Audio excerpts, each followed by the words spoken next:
দর্শকের পর্যায়ে রয়েছে প্রবাস সংবাদ।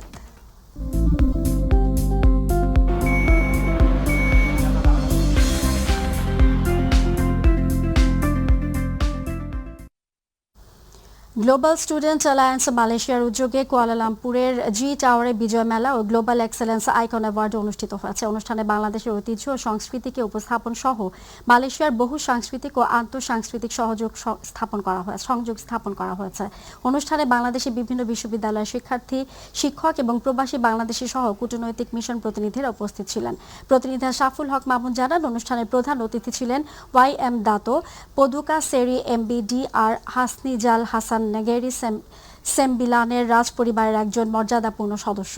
বিশেষ অতিথি ছিলেন বাংলাদেশের হাই কমিশনার শাহনারা মনিকা, মোহাম্মদ মরকম মাম্বা, কাথরিন মটঙ্গা। উপস্থিত ছিলেন doctor Mohammad Aminul Islam, doctor Moniruddin Chowdhury, doctor HNM Ekram Mahmud, professor doctor Asif Mahbub Karim এবং ডক্টর টিল কুমারী রানা। বাংলাদেশের জাতীয় ফুটবল দলের অধিনায়ক জামাল ভুঁইয়া অনুষ্ঠানে বিশেষ অতিথি হিসেবে উপস্থিত ছিলেন।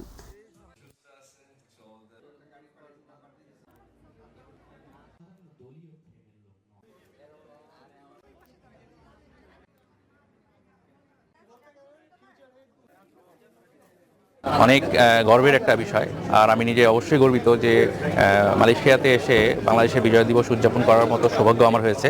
আমি যার প্রতিনিধিত্ব করছি বাংলাদেশের খুব স্বনামধন্য একটি ব্র্যান্ড, মিষ্টির ব্র্যান্ড, সেটা হচ্ছে বিক্রমপুর মিষ্টান্ন ভান্ডার। আমরা বিক্রমপুর মিষ্টান্ন ভান্ডারকে মালয়েশিয়া আনতে পেরেছি। এখানে পার্টিসিপেন্ট আসতে পেরে আমরা খুবই আনন্দিত। দেন এখানে আমাদের দেশীয় সব প্রোডাক্ট, দেশীয় খাবার খুবই এনজয় করছি আমরা।